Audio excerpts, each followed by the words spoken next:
What is up, everyone? Welcome back to another video today, and in this video we are doing the 99th installment of Retro Reviews. Today we're going to be reviewing my Gemini Jets 1:400 scale Northwest Airlines Boeing 757-200 in the Thermometer livery. It's been a while since I've done anything with this model on my channel. I still remember picking this up at DG Pilot back in 2022, right on my birthday, so 3.5, pushing 4 years ago. Good God. It's just the common thing that I bring up in the series is just how much time flies when you're having fun.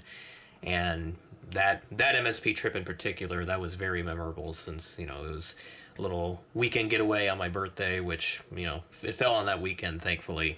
So my family and I, we did that, and I met up with a couple of friends in Minneapolis, and one of them I did go to the DG Pilot store with, and he also got this model as well, and I think he still has it. I'd have to ask him, but I think he still has this model, but he's now well into college, so I'm not sure what the status of his collection is like now, but he's a great guy. I haven't really talked with him in a while, so definitely need to get back into the swing of things with that. But at any rate, this is a very lovely model from 2021, and Gemini Jets made this in that August batch, which also had one of the TWA planes. I keep getting the 717-75 mixed up, but I think it was the 75 that came out that month, or no, I think it was the 717 because I don't think they would have done two retro 757s in the same month. So I think it was it was the 717, and then the 75 was June. Both those releases I remember covering well, and that August batch came out the same day as NG's August batch, so I think it's only happened like one more time since then, where Gemini Jets and NG models have released on the same day. So maybe it'll happen again since I've recorded this video before this one goes out. But whatever the case is, it'll certainly be something to follow as we move forward. So there's the plastic cradle, and then you have the aircraft pamphlet with all the applicable details, and then there's that flap as well, which is just the standard Gemini Jets details. But you do have the appropriate Northwest logo for this era. They didn't use like the final Northwest logo, but I'm guessing with the retro airlines they will use a logo that's appropriate with the livery, whereas with the modern airlines, the ones that are still around, they will use their current logo. Like with United, the Saul Bass 757 had the current United logo on it. That one I remember reviewing a little while back on the series. And then on the back, 2021 release with the Boeing license. And then the Northwest license, registered trademarks now under Delta's name. So Northwest trademarks are held by Delta. Or no, that's not the right way to phrase it. The IP, the intellectual property of Northwest, now held by Delta Airlines. And since Gemini Jets and Delta have a really good partnership for licensing, they're able to do Northwest planes with a license. But as I've mentioned several times in the series, not a whole lot of collectors really care about that, and I personally don't either. But at the end of the day, a model is a model, and that's just what collectors are after, and that's how I feel as well. So here we are, the very lovely Northwest 757. I used to call this the X-Orient livery because this is basically the Northwest Orient livery, just without the Orient titles, since after Northwest Orient, they had bought out Republic Airlines in 1986.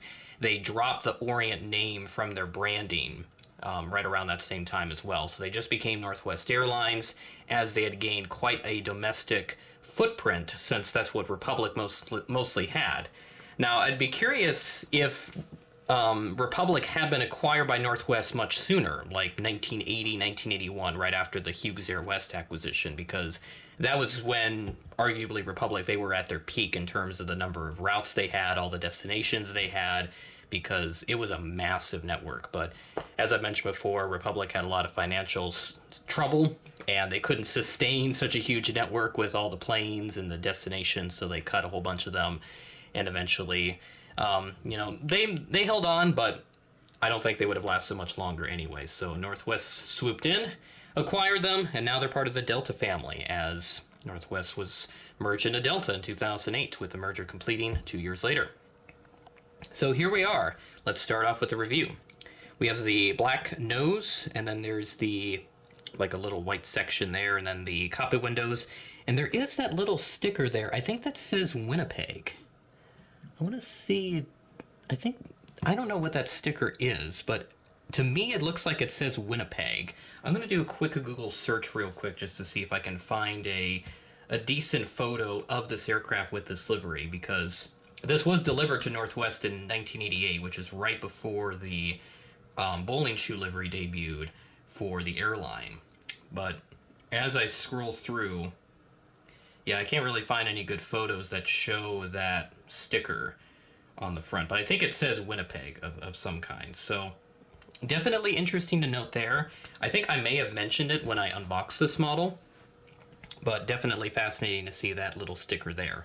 But right behind that, you have the fleet code printed on the fuselage instead of the nose gear door, as has become customary these days. We do have that tall nose gear, which is one of the main complaints that people have with the JC Gemini 757, and also just the way the nose is shaped with the cockpit printing. It's a little questionable on some models, but on here, it's not too bad. It could be better, but at the same time, I think it could be worse. So it's kind of a middle ground type thing. There's the L1 door, and then you have the red Northwest titles along with that Orient logo, so they kept that for the few years they were known as Northwest before introducing the bowling shoe livery. One antenna up on the top, and then you have the very lovely Pratt & Whitney engines. Super gorgeous. And then there's, of course, no winglets on this, since this aircraft never got winglets while in service, based on what I could find, since this was a very old airframe. It did not get winglets during its time in service. L2 and then the L3 door back there. There's the registration of November 534 Uniform Sierra. And then the L4 door, and then the all-red Northwest tail. Now, there are some unique hybrids where they do have the bowling shoe logo on some of these Thermometer liveried aircraft. There's some of those variants that exist, and I think NG may have done that hybrid as well, but they mostly did like those Republic hybrids. Those had the Rolls-Royce engines, and obviously with Northwest getting the Pratt & Whitney engine 7.5s, they didn't keep those. But there's another look at that sticker, and I want to say that says City of Winnipeg. I think that's what that sticker says just by looking at it. If that is the case, then, I have good eyesight and this viewfinder is really good, or I don't know. But if anybody has a good guess, please let me know. But that is what I think it says there underneath the cockpit windows. We do have the luggage doors on that side. The wheels are they're kind of eh. You see some extra material on one of those wheels there. But the tail and everything looks exactly the same here, just that all red tail. And then if we flip it underneath, you got the standard Gemini Jets details along with that polish. And then on the top, no wing exit markings. There are two antennas on this aircraft, or no, there's just one.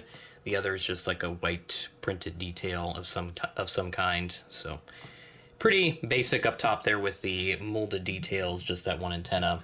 And then none on the bottom, since Gemini does not do those for cost-saving measures and all that fun stuff. So overall, very awesome model from Gemini Jets. And now we'll take a look at the real-life aircraft's history, which I've kind of hinted at already. As I mentioned, this aircraft was first delivered to Northwest in October of 1988, since it first flew right around that time. She wore, of course, the Thermometer livery, but I assume very briefly, probably around 1990, 1991, I want to say it got repainted, but I think some of these Thermometer aircraft lasted much longer into the bowling shoe era, maybe like 92, 93, maybe 94.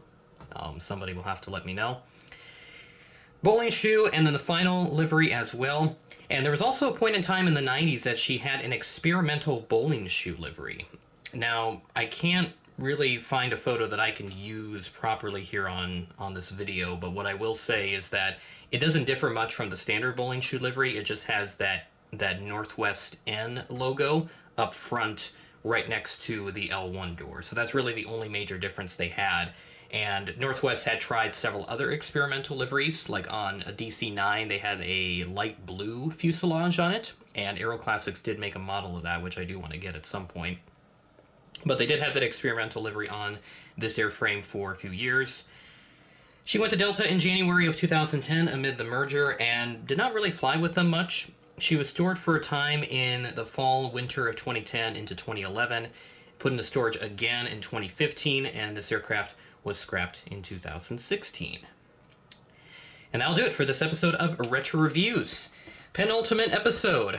Actually, the final episode before we hit 100. So next week I will review a very special model, and I will do sort of a reflection on the series and how far it has evolved since its humble beginnings back when I started the series over 4 years ago, and it will be approaching 5 this spring. Very excited for that, and I hope you guys are as well. With that being said, that is the end of the video. Thanks for watching, and I will catch you in the next video.